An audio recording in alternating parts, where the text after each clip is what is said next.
Well, the viewers have spoken. A few days ago, I issued a poll asking broadly what kind of build I should league start. Either a smooth, reliable, well-tested build, a spicy meme idea I had, or just give in to temptation and play Melee League with everyone else. There was really no contest. It is Melee League, and the vote was clear. So for my league starter, the Bonk is back. Hey everyone, this is Baron, and for the record, I do think that meme nonsense would have worked, but anyways, maybe as a follow-up, right? I am excited to be league starting Bleed Earthquake Juggernaut, and I've constructed some mock-up Path of Building files to show how I intend to level and gear up the build, if anyone wants to follow along with me. I'll also be linking out to an excellent leveling guide for those early campaign acts as a Marauder. More on that later. Also, now is a good time to give a big shout out, big props to Path of Building for introducing a great new feature, which you can see up here, a drop-down menu called Loadouts. So loadouts let you automatically swap your items, skill tree, and gems all at the same time over to different iterations, all with one click, just as long as they either share a name or share numbers in brackets, which you can see that I've got numbered brackets here. It was always annoying trying to follow a leveling tree and just having to constantly flip over 3 different tabs. So for this build, I've got loadouts with skill trees for Act 1, Labs 1, 2, and 3 at the end of the campaign, and then a few escalating endgame mapping builds. Each skill tree is linked to one of the gem and gear setups too, though as you'll see, the gear that I've got is mostly a hypothetical kind of what-if gear. What kind of things should you get at this slot? Things that I just created to give you the general direction. You'll also note that the leveling skill gem section here is credited to a guide by a different player, and I'm going to discuss that in much more detail later in the video, but I highly recommend his video and his leveling setup. More on that later. Now, I haven't spoken much on video anyways about my history in Path of Exile, but just for some very brief context, I'm actually going back to my roots on this build. I started in the winter of 2019, entering midway through patch 3.09 Blight League, which also happened to coincide with the Conquerors of the Atlas expansion, which introduced Cyrus and his 4 companions. And for my first ever build that league, I opted to lean into my preferred playstyle from other games in this genre: big, beefy, tanky melee characters.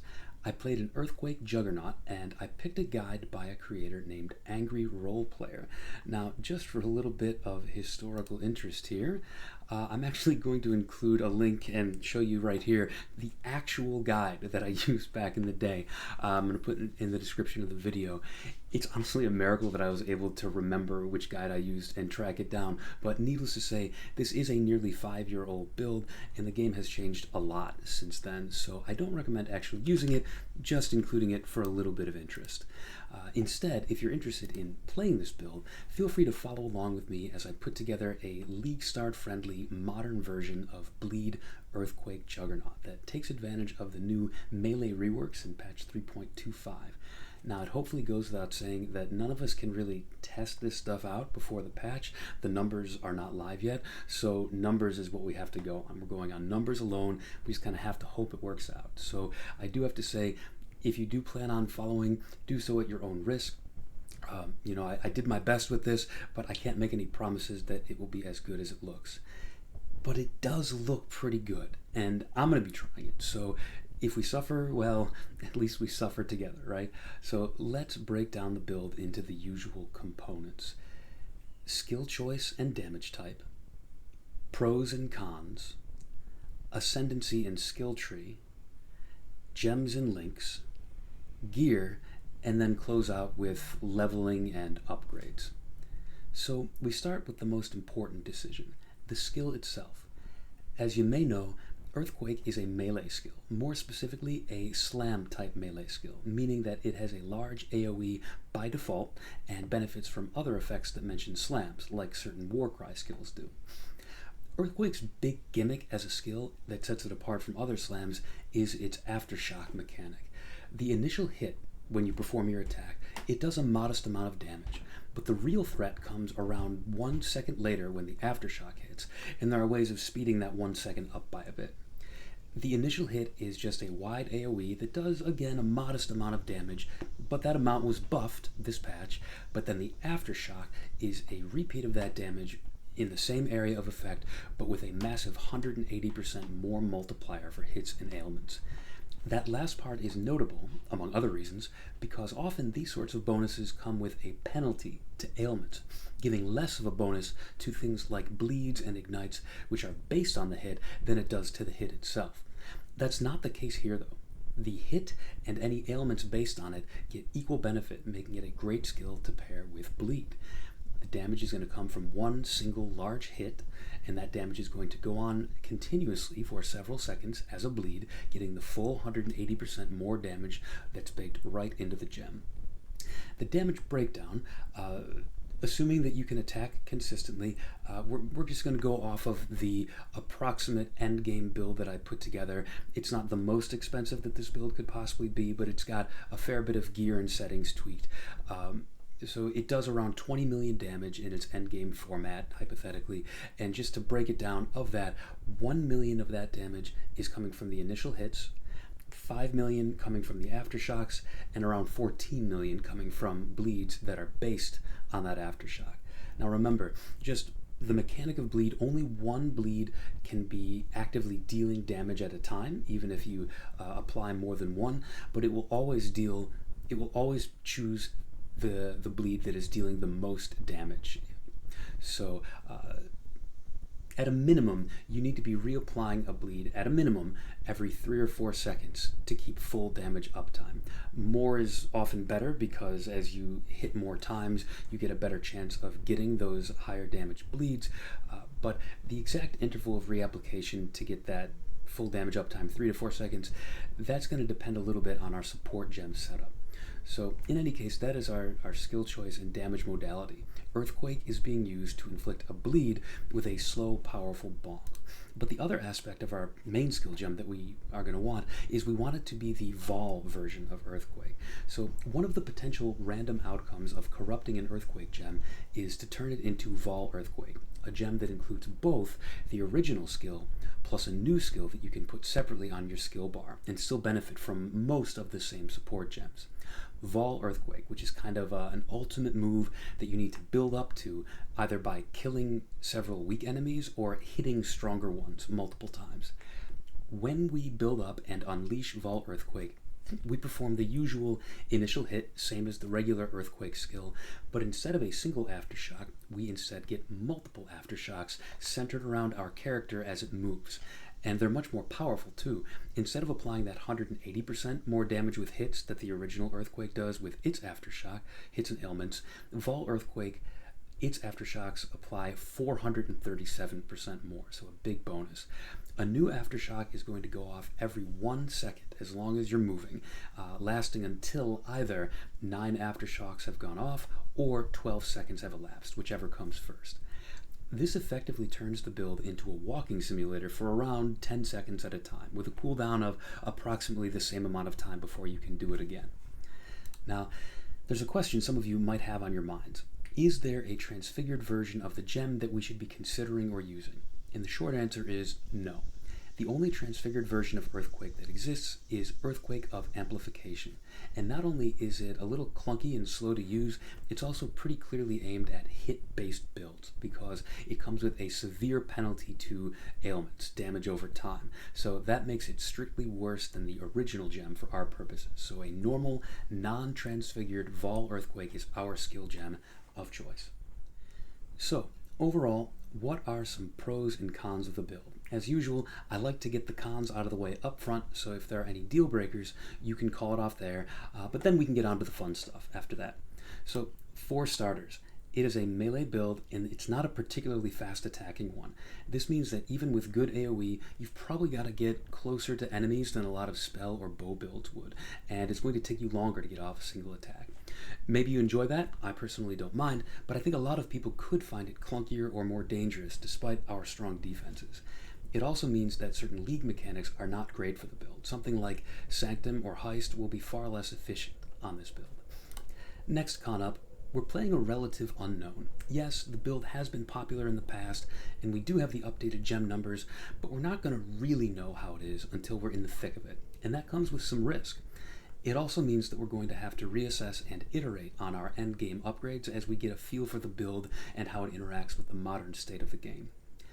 Relating to both previous points, we can't say for sure how smooth leveling is going to be with these new changes to melee, but leveling as Marauder has been, in my opinion, the worst of the starting classes to level with in recent leagues. We can hope that the improvements to melee will make leveling smoother for this build, but they might not, and I have to call that a con. Another con is that bleed. This is a bleed build, and it is a build that is waiting for that earthquake aftershock, the slightly delayed damage. So during mapping, that may not be for everyone, that feeling of the slightly delayed damage. Now the hope is that we can make the build strong enough eventually to one-shot most enemies without even needing the bleed to kick in. But there will definitely be a period early on when this isn't the case. So waiting a second for things to die may feel, again, here's that word, clunky. I feel like I'm overusing that word. Anyways, plowing on. Clunky. Another con is war cries. We'll talk in the gem section about how the war cries aren't strictly required, and certainly not all the time, but there's no doubt that they improve your damage and defense, and having to piano a few skills to get your best damage might feel awkward. Well, at least there's no totems anymore, right? Now, this last con, at least the last one I can think of, you probably have more, feel free to put them in the comments, but the last one that I can think of off the top of my head is that this is a bleed melee build in a league where a lot of people are playing bleed melee builds. The items we need, or the crafting materials and bases that we need to make those items, they might be expensive. So just fair warning on that one. But that is the cons out of the way, and now, like I said, we're going to get to the fun part, the pros. And the first one is this. This build is going to be tanky, like really, really tanky. Extreme damage reduction to all damage sources, and good life recovery to bounce back from that damage.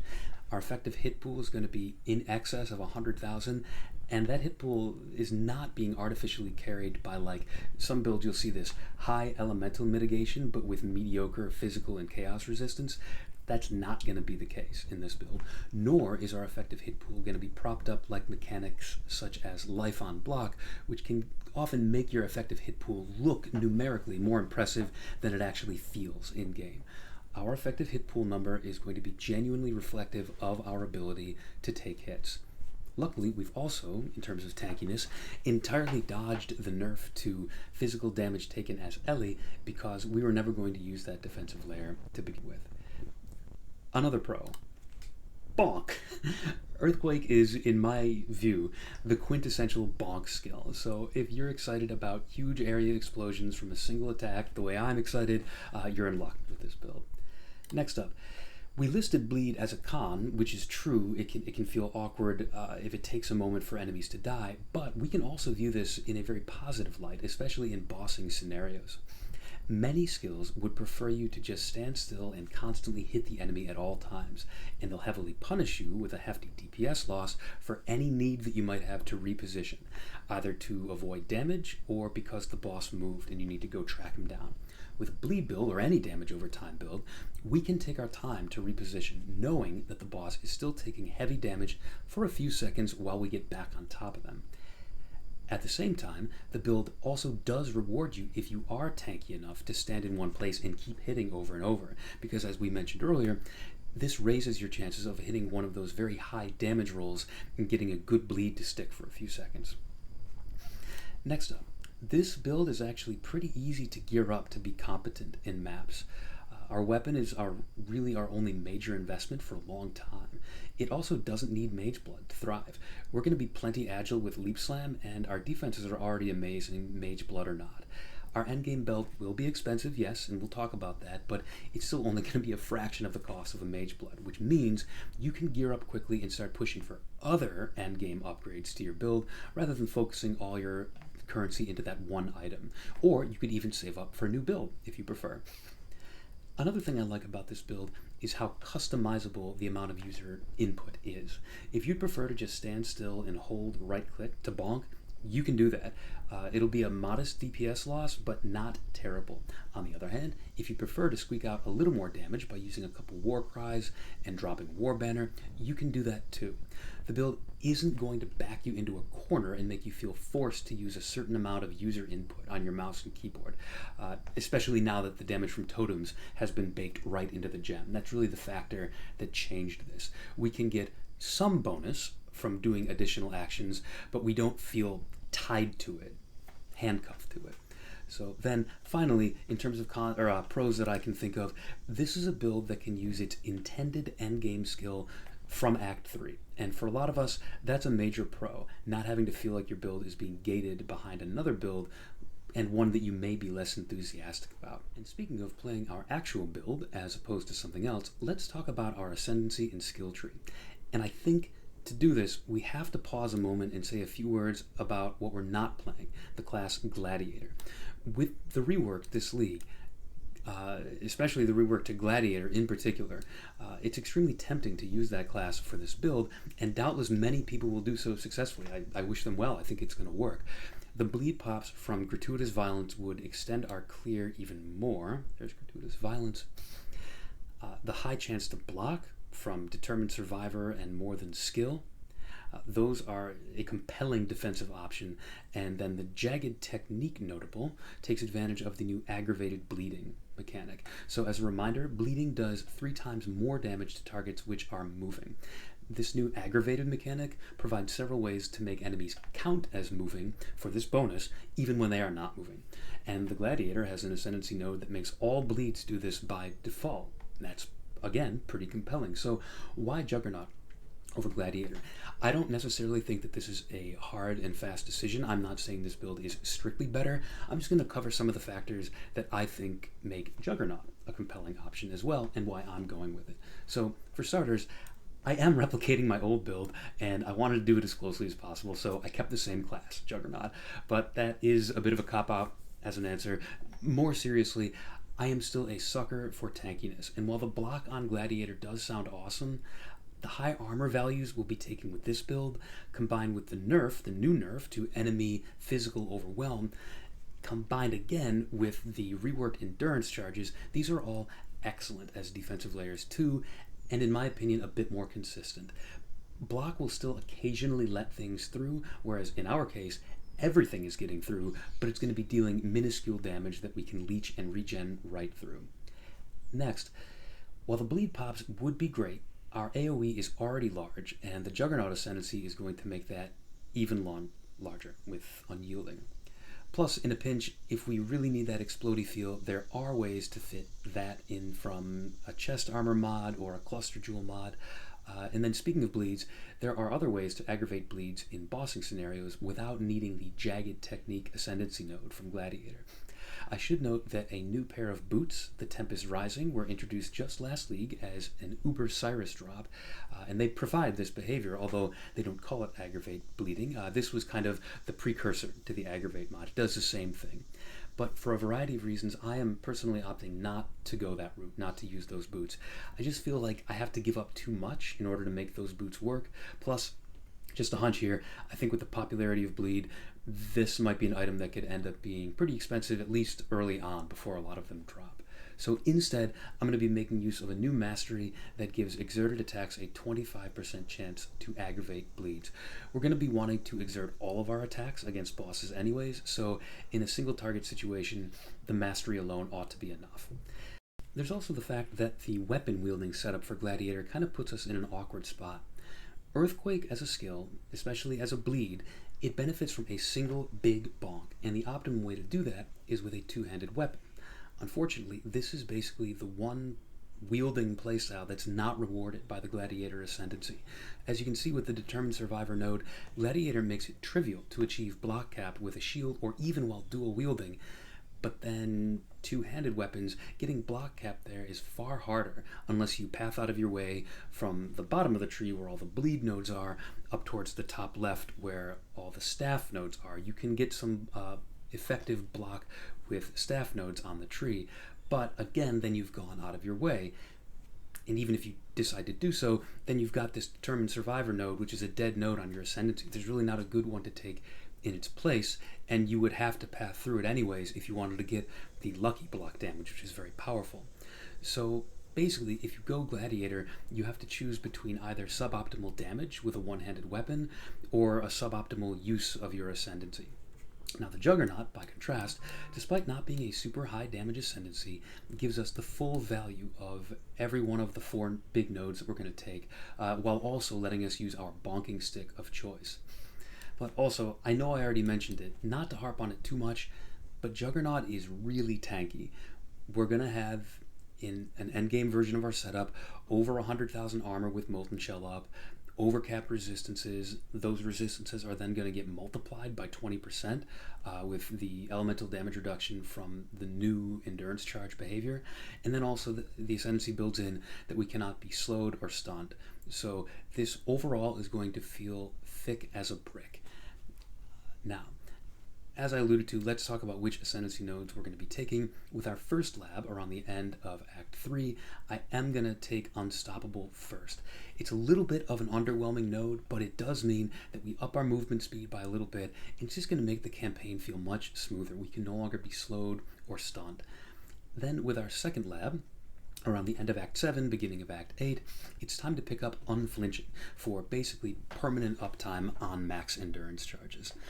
Then, near the end of the campaign, right before we face Kitava, we're going to be going back to the lab again for a third time and picking up our only real damage notable, Unyielding. Under the early version of this build, we're only going to be getting 5 endurance charges, meaning that this node is only giving us a 40% increased damage and AoE. Now, 40% increased isn't really on par with some of the more damage-focused Ascendancies in the game, but actually in this build, I'm not saying it's as good, but it's nothing to sneeze at, since this build, as we've already talked about, relies for its damage calculation on a lot of more multiplier. It also relies on adding a lot of flat damage with the new behavior of melee gems, which add more flat damage, meaning that the increased portion of the calculation becomes very important. We want as much of that as we can get. Plus, the 40% increased AoE is just all around nice, and then the last effect there, or the last important effect, 25% chance to gain an endurance charge when you stun an enemy. That's just further smoothing out the endurance charge gain process. So now we're adding in times when we are hitting enemies, not just when enemies hit us, to when we can get endurance charges.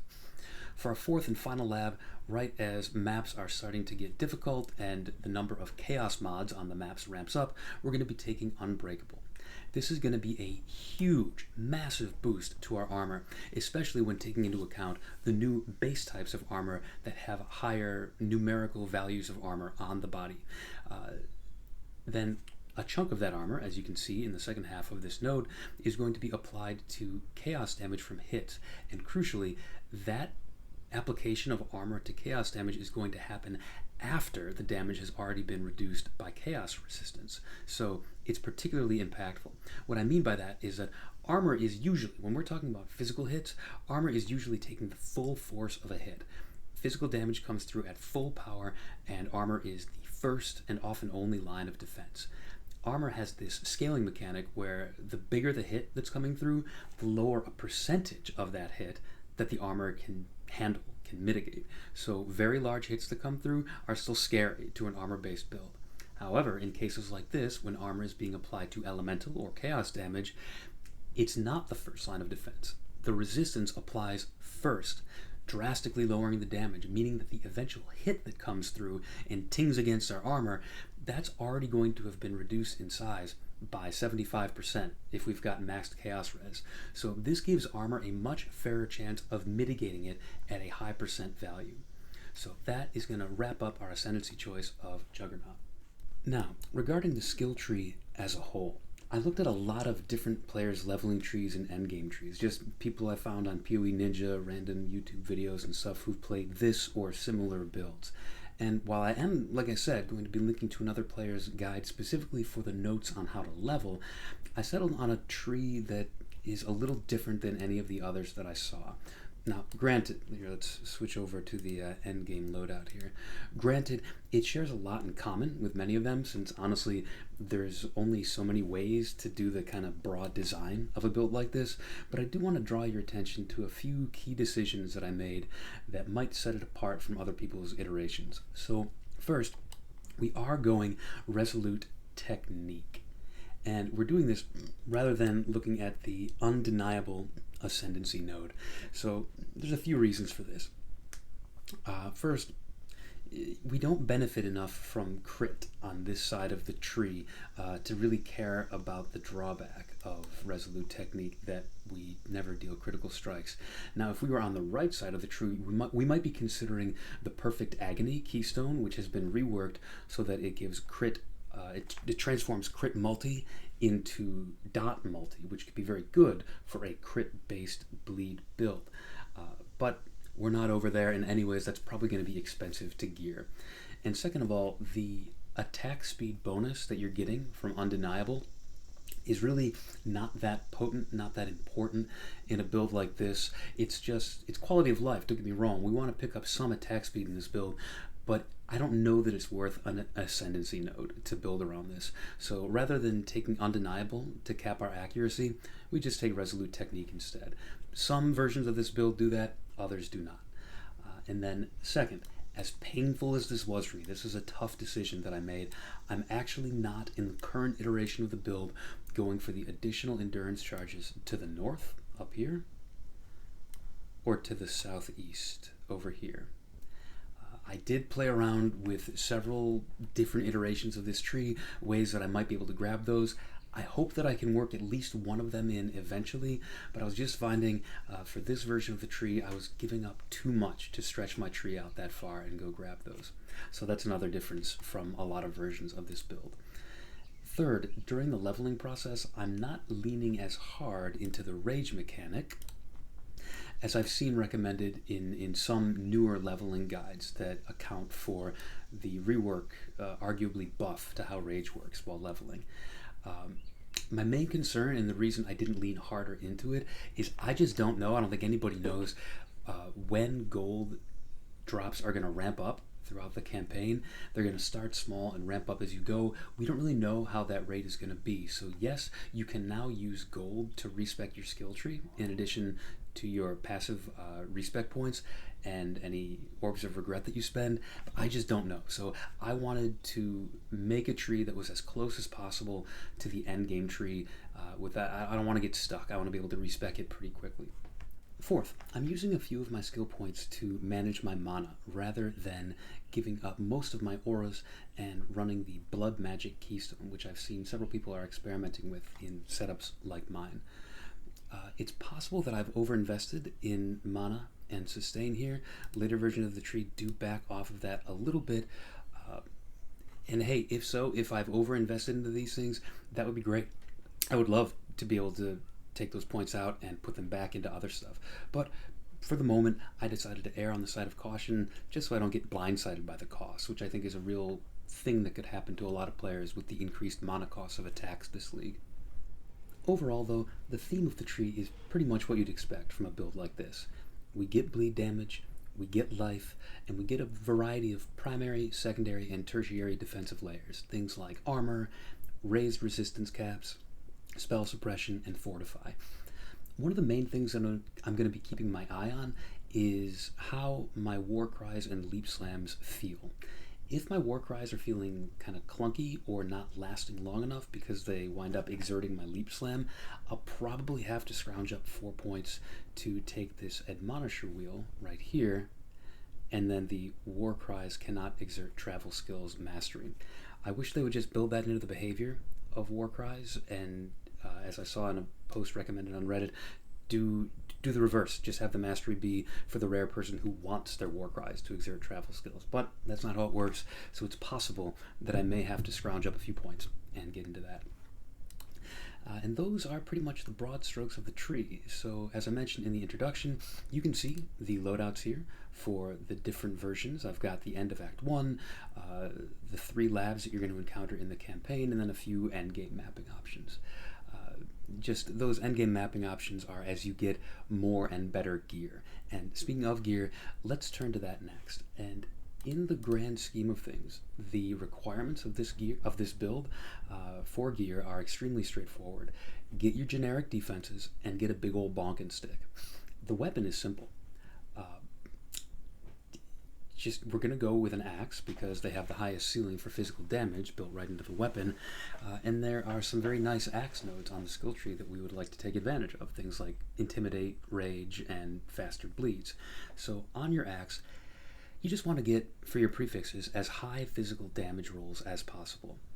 Then on suffixes, crit and accuracy don't matter since we are taking Resolute Technique, so your suffixes should realistically be dot multi, attack speed, and probably a blank suffix so that you can craft in physical dot multi, something like that. I don't know if that's exactly what's going to end up being best in slot, but this is kind of in the realm of what you're probably going to be looking at. Regarding your non-weapon gear, we'll start by just getting the usual life and resist, and then follow up with that, get your Eldritch crafted gear that have important secondary and tertiary defensive mechanics. Things such as being an item that has one of the new higher armor values would be a good secondary defensive mechanic, or be an armor and evasion base that has spell suppression on it. Now, in terms of jewels on the skill tree are a great place to shore up resistances and attributes, particularly chaos resistance, dexterity, and intelligence. Those are the three things that I think you're going to find this build is a little bit starved for, and we would love to be able to get those on jewels and use the suffixes on our equipped gear for other stuff. If we can get enough chaos resistance elsewhere, we can even sub out one of our amethyst rings for a steel ring and get more damage that way. For the basic gear progression, you can just continue along that vein for a long while, but eventually we're going to want to cap spell suppression, become ailment immune, get a good cluster jewel setup, get an elite weapon, and be looking at purchasing 4 unique items. Most of these uniques will be expensive, so luckily we don't need them right away. They are all luxury upgrades, and you should have no problem getting to 3, 4, 5 million DPS without any of these early on. Now the first up is Rislatha's Coil. This poor belt has spent years eating alone in the cafeteria as melee fell out of favor, but I'm thinking he's about to head back to the cool kid stable because everyone and their brother seems to be running bleed this league.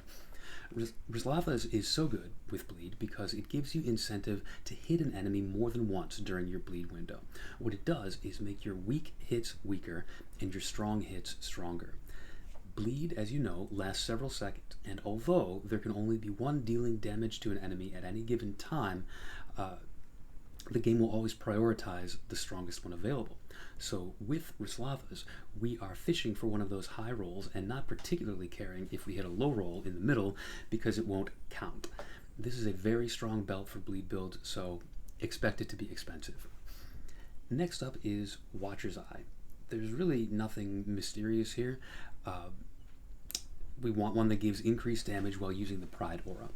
I did also experiment with a version of the build that squeezed in Malevolence for the damage over time multiplier, but it involved dropping too many other auras, as well as a big deal breaker. Malevolence makes skill effects last longer, which is typically a good thing, but unfortunately that also applies to the wait time between the Earthquake initial hit and the Aftershock. So Malevolence is just adding some clunk to the build with very little upside compared to other auras. It's better to stick to Pride and some other damaging auras instead. So that means that it's a little bit more difficult to upgrade to a 2 mod Watcher's Eye. So when upgrading, you could try and squeeze in a level 1 precision somewhere on the build and get that precision increased attack damage mod. That could be your second mod when you upgrade your Watcher's Eye. Or more likely, if you're going to do what I'm going to do, you go with a defensive option for your second mod, something relating to determination or vitality. I happen to think that reduced extra damage from crits while affected by determination is a great pick here. The third unique I'm recommending is Storm Shroud, and again, this is not a mysterious pick. A good, well-rounded defensive build needs ailment immunity, and while the Juggernaut Ascendancy builds in freeze and chill, with its immunity to action slows, we really do need shock and ignite immunity too.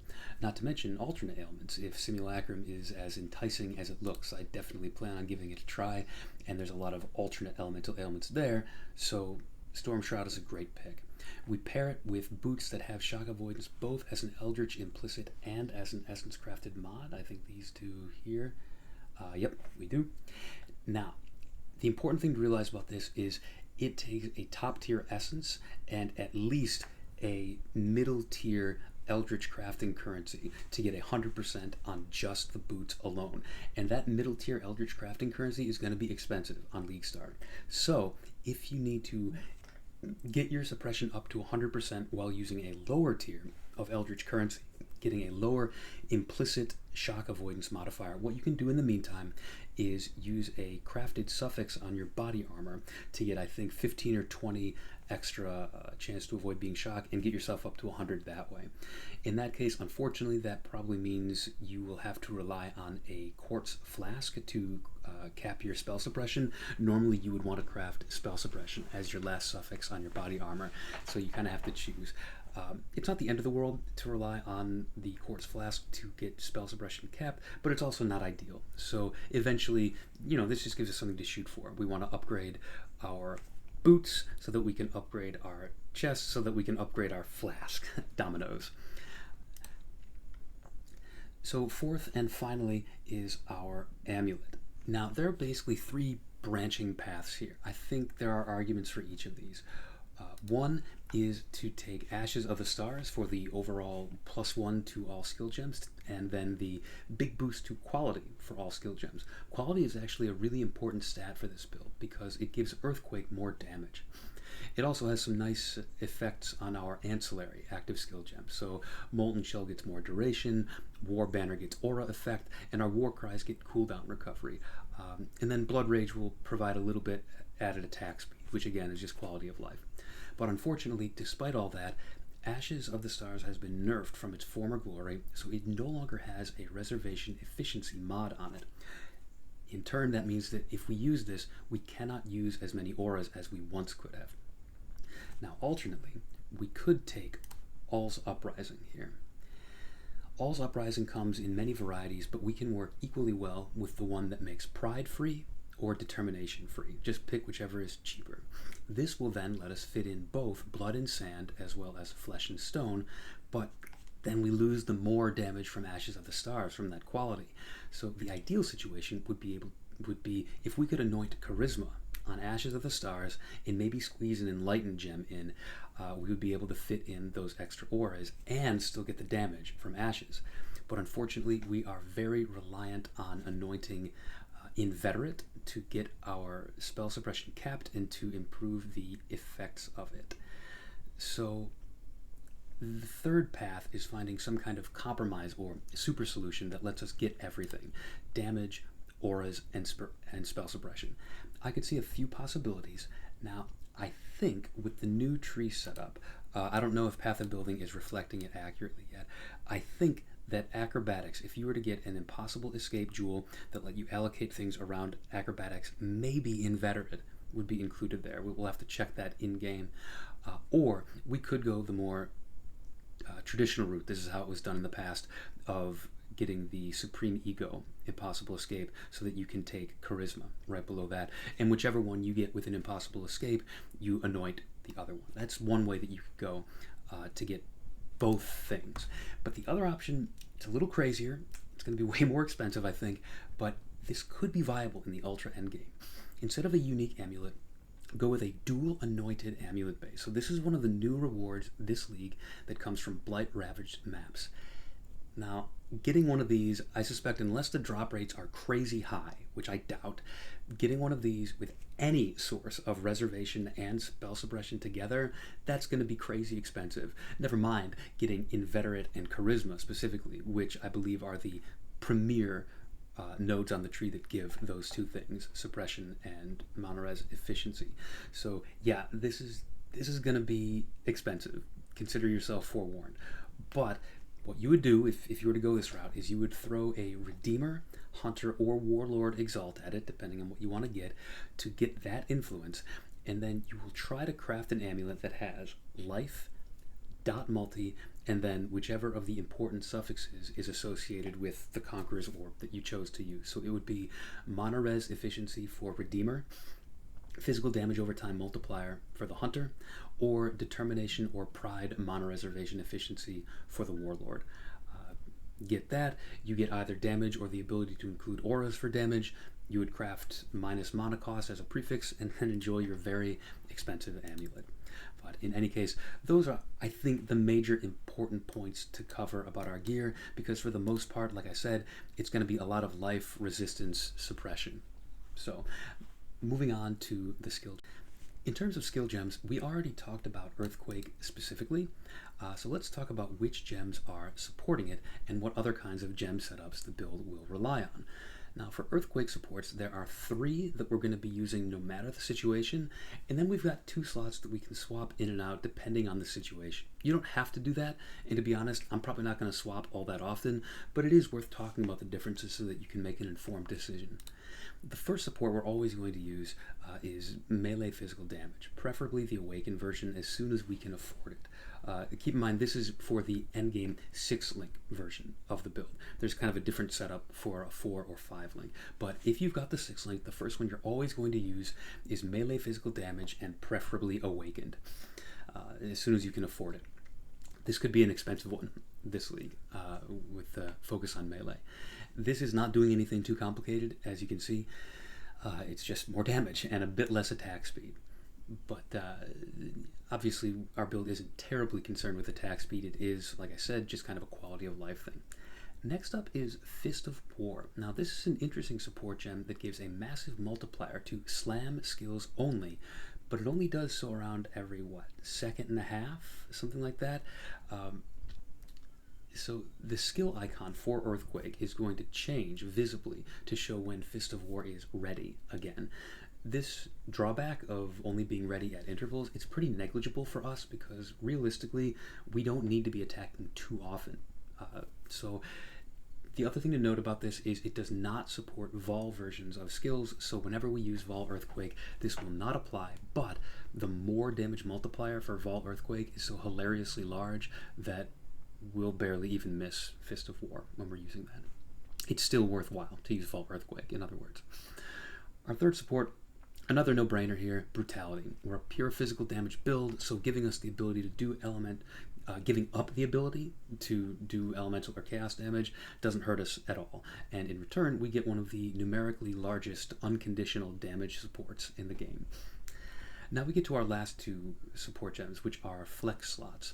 Under most circumstances, you're probably going to want to have less duration and swift affliction in those slots. Both provide respectable damage boosts, and more importantly, they both drastically lower the amount of time that is in between the initial bonk and when the aftershock comes, the one that actually deals the damage. So this is going to make mapping feel good, and to be honest, I'm probably going to prioritize these 2 in my 4 or 5 link setup, despite them being listed last in this description and despite them not being the premier ideal damage supports. But on that note, when you need to pull out all the stops and deal the maximum amount of damage possible, aka pinnacle bossing scenarios, you may want to swap those 2 out for ones that give a little bit more damage at the cost of added time between the bonk and the burst damage. Volatility and Cruelty will be our choices. Volatility leans into that Rislotha's Coil playstyle of lowering your bottom end rolls and raising your top end rolls, so you're again fishing for a good bleed. And then Cruelty, it's an odd little gem, but it's one that happens to fit well into this build. Cruelty can be a bit of a bait because although theoretically it gives sizable damage over time bonuses, it has diminishing returns if the monster is substantially stronger than the hit. It works the same way as Ailment Threshold, where if you're trying to apply a shock or a freeze, for example, tougher monsters get applied a worse version of the debuff. And Cruelty works the same way. Fortunately, this is the rare build that is dealing a genuinely pretty large initial hit to proc our damage over time, so we should be getting the full advantage of the Cruelty gem even against pinnacle bosses. So that is it for Earthquake supports, but let's turn our attention to other gems in the build. As previously mentioned, we are not taking Blood Magic, which means we have a full aura setup to discuss. I've designed this version of the build to not require Enlighten to use any of the auras. A more endgame setup may need to add it in, but I always hate having to choose which aura to drop during early maps, so I like my first iteration of the build to just avoid Enlighten altogether, if possible. I've got the auras socketed into our body armor here, but at the moment you can see they're divided between a 4-link and a 2-link here. So the actual location of this is flexible. You could put this in other slots of your gear. The 4-link are your traditional physical auras: Pride, Determination, Blood and Sand, Flesh and Stone. Then I've got this Arrogance set up with a low-level Vitality. I've got it at 1. You could raise it up. You're just sacrificing more of your life to get better regen. Honestly, the regen it provides is okay, but without capping it out at 20, which takes a fair chunk of 400 off your life, you can do that if you want. This is going to be kind of play it by feel, play it by ear. Really, the main reason I'm doing this, though, is to potentially get Vitality Watcher's Eye buffs if needed, and also to take advantage of the mastery that says if you've reserved both life and mana, you get +1 to maximum elemental resistance. So this is one of the main reasons we're taking that, and it's obviously pretty optional. So if you need flexibility for other gems, you're having trouble fitting in other things you need, this would probably be the setup to drop first. It's pretty optional. Now moving on, in our boots, I've got our 3 war cries linked to Urgent Orders, which this support gem, Urgent Orders, is now the only way in the game to approach the old power of instant war cries and still get all the benefits. You could opt to link the war cries to the old Call of Arms gem instead. That has now been renamed Auto Exertion, and it's got major drawbacks. It reserves a substantial amount of mana, and it only gives half the benefits. The lines in the gem description that refer to exerting attacks and Enduring Cry doesn't exert attacks. It would do nothing at all. So you do not get the effects of the generic buffs if you're using Auto Exert. So I can't recommend it. I will not be using it. My compromise is to use Urgent Orders, which it's going to speed up the war cries without being truly instant or automatic.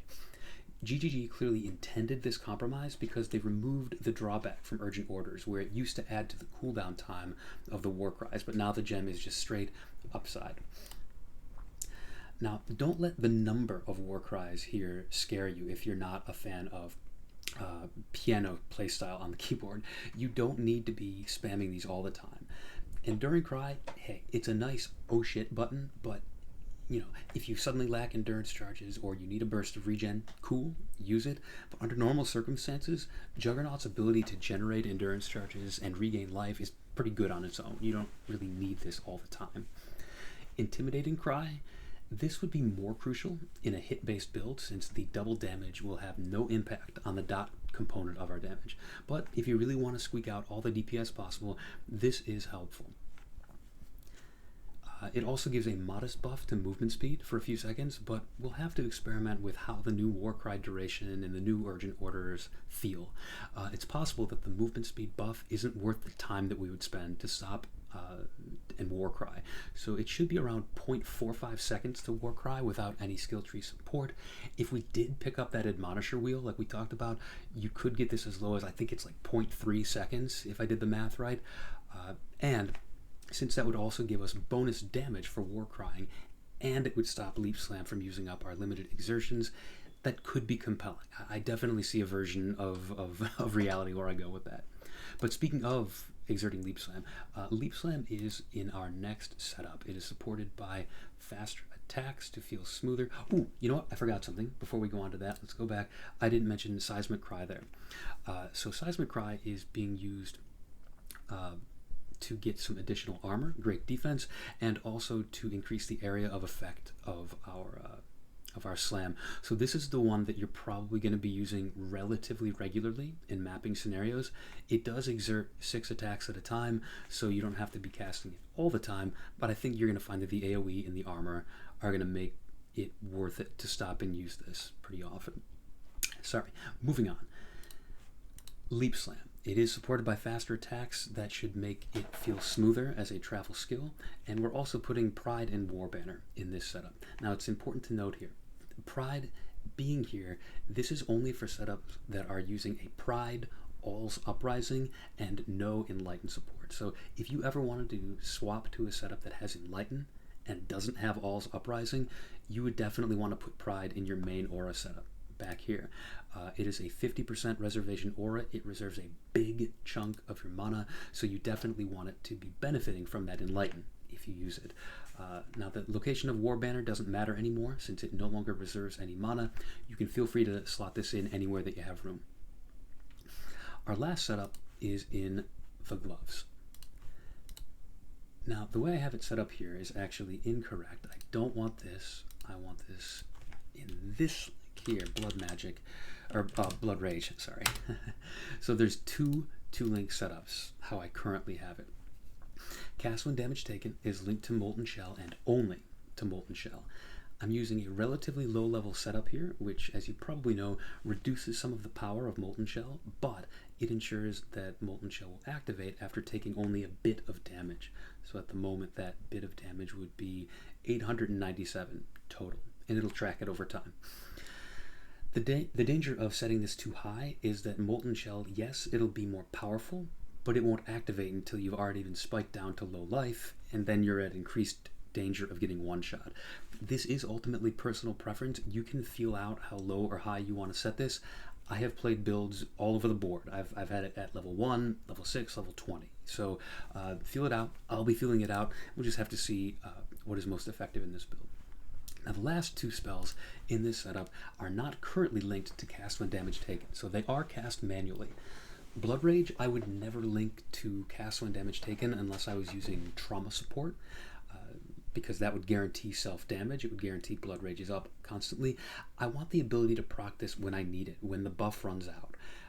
That's usually not going to happen when mapping, but if you find a lull, if there's a long period between enemies, Blood Rage could run out and you might need to recast it. I want to be able to do that on command, not wait to get damaged. Vulnerability is a little bit more of an interesting case. Our main curse for increasing our physical damage. You could make an argument for automating this by linking it in the cast when damage taken setup. I just think it would feel a little inconsistent in single target situations where you may not be taking constant damage. In the end, of course, you do just want to get this as a ring modifier, so it'll just auto cast on hit and you don't even need the skill gem. But as long as you've got the skill gem, I'm personally probably going to go for it as self-cast, just preference. So that is it for skill gems, but how are we going to level this guy? Well, Earthquake becomes available at level 28, and since we are a Marauder, we will actually get it for free as a quest reward for killing Gravicius in Act 3. This means that if we want, we can get our main skill online prior to our first Labyrinth, which in my opinion is great. I love a build that can mostly level as itself. I am, however, going to recommend that we hold off on switching to Bleed until we reach the end of the campaign. My primary logic for this is that we don't want to be taking half measures when it comes to our chance to bleed.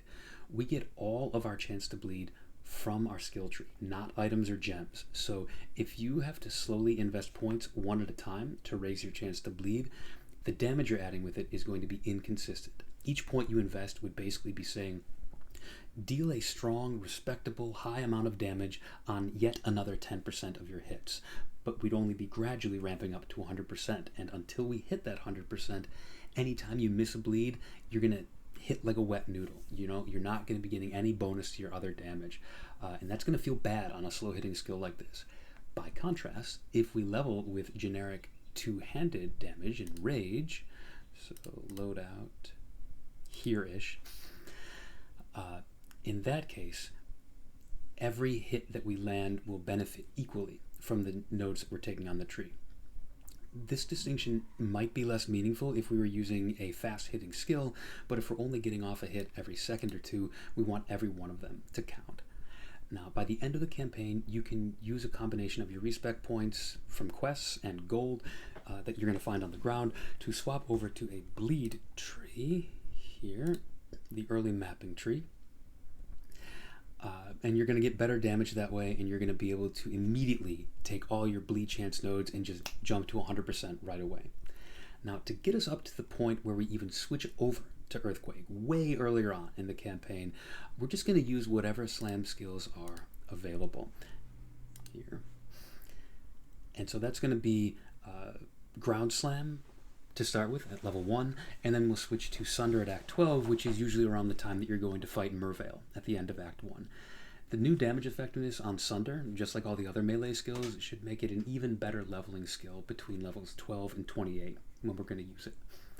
Now, in terms of a specific leveling guide, I don't believe in recreating the wheel, so I'm actually going to point you to an excellent Slam Juggernaut leveling guide by content creator Woolie. I'm actually using his gem setup right here. I think this is great. Totally agree with what he's got here.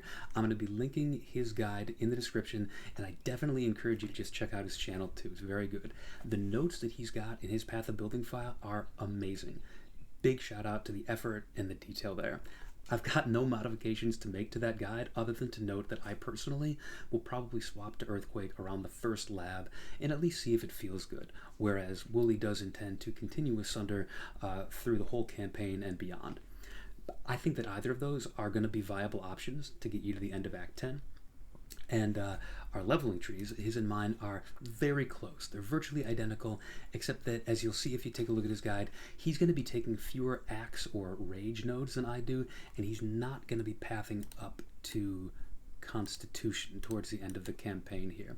And the reason he's doing that, I can see, is that he's squeezing in this southernmost endurance charge down here, and it's got some damage and life nodes along the way that he can path to easily, so it's not like he's losing any damage or life compared to my tree. It's just the main difference, and the reason that I'm not doing that is I eventually want to be able to swap to my Bleed Earthquake setup, and so I designed the leveling tree to need fewer respec points to become my specific endgame build. But with that said, you should still absolutely pay close attention to all of his notes in his notes section. He lays out in exquisite detail when to make various gem and gear swaps, and his support gem setup should work equally well for Earthquake. Now, I'm going to draw your attention to a few of his tips in particular, but you should really read the whole thing. I truly encourage that. But for me, the big ones that I just want to say here are: use the Whetstone Rustic Sash recipe to get your leveling weapons. For the bandits, take Creighton's 8% movement speed, but plan to respec to the skill point later on in maps when you get some 30% movement speed boot. And for the love of God, don't forget to preemptively work on your resistances before the end of Acts 5 and 10, since you get a pair of permanent negative 30% resistance penalties at those times. Our builds will further diverge from one another once we exit the campaign. Mine will swap over to Bleed Earthquake. His actually continues to use Sunder as the hit-based endgame damage dealer, so you will want to disregard his notes starting with post-campaign upgrade section. If you want to go with my build, those would not apply here. But I just had to include his guide for the leveling notes portion. Woolie, if you see this, remarkable work, genuinely. Now, lastly, I'm going to briefly touch on the approximate order that I plan to prioritize my gear upgrades once I reach maps, though of course fluctuating prices could change these around. So my first priority, after obviously I sort out my life and resist, that's priority 0. But then priority 1 after that is get a halfway decent weapon with at least 400 physical DPS. If all else fails, Sinvicta's Metal seems like a decent early option. At this stage, if I haven't yet found or created my own Vol Earthquake gem by using Vol Orbs, I'm probably just going to go buy one on trade at this point too. Next priority is going to be a 6-link chest, probably just a crappy corrupted one to start with. Those 3 things, the weapon, the gem, and the 6-link, those should already go a long way, but I will be watching for my damage to fall off, and probably for my next upgrade go right back to the weapon again. It'll probably take a couple days before I get to that point, but the next weapon should hopefully be in the 600 to 700 DPS range. That's not going to be the true endgame weapon, but it's going to be an important upgrade to move forward. However, the market for those, or the essences of contempt to make them, could be pretty wild this league, so we're just going to have to see when it feels reasonable and appropriate to make that weapon upgrade. Now after that, I'm going to assess, once I get that weapon, whether offense still feels lacking or whether it's defense that feels more lacking. If defense, I'll focus on spell suppression and higher life values on my gear. If it's offense, I'll get my unique amulet and include more auras. I'll get one of each of a large and a medium cluster jewel with good notables, and then I'll assess the price of Rislatha's Coil, the belt. That one may have to wait, as you know. Again, Watcher's Eye might have to wait to get one with Pride mods. Those may be expensive early on, so that and the Rislatha's Coil, I might have to wait a few days for the price to come down. If that's the case, I'll just focus on getting a better body armor with Eldritch Implicits on the rest of my gear. Getting that Storm Shroud upgrade, that's going to come later, and it's going to come right alongside the Shock Immunity Crafted Boots. Those two can come together. We don't need to prioritize that until we're pretty late in the process. And then I'll definitely want to prioritize the third and hopefully final upgrade to the weapon to get the big boy. It's just so impactful for our build to have a good weapon. So that weapon should have, I'm thinking like 900 to 1,000 physical DPS. The more the better. We'll just have to see again what's reasonable, what I can afford. Then after that, again, things are starting to get fuzzy in terms of upgrades. We'll have to play it by ear. I think that eventually some forbidden jewels could be aspirational chase items. So like, remember, forbidden jewels can give you the notables from any of the 3 ascendancies for your base starting class. So we could take Warbringer here. Where's Warbringer? There's Warbringer. For quality of life on Warcries, or likewise Sion Sun's Roar, which is new. Quality of life on Warcries. This one I think is going to be expensive as forbidden jewels, so might not be able to go that route. You might want Aspect of Carnage for raw damage, or Valico Storm's Embrace for even more defense. Again, that one's probably going to be pretty expensive, but I think the premier option, and maybe the most expensive of them all, could be Tukohama War's Herald, since it gives us a 7th link in our body armor. We get the Fist of War support for free, and we can squeeze in one of the other flex options this way. I suppose if it's not expensive, you could also go with Untiring, which was tempting to take in our actual build, but you could take whatever is least expensive of Untiring, Unstoppable, or Unyielding in order to fit this in as a 5th Ascendancy node within Juggernaut. I think that's reasonable too. But yeah, I think that's about it on this build. I think that pretty much covers it. We've gone through a pretty thorough set of basics about this build. Maybe some of you slam enthusiasts out there can comment below with tips, things I might have missed. I've been out of the melee game for a while, so I don't claim to be a super expert at this.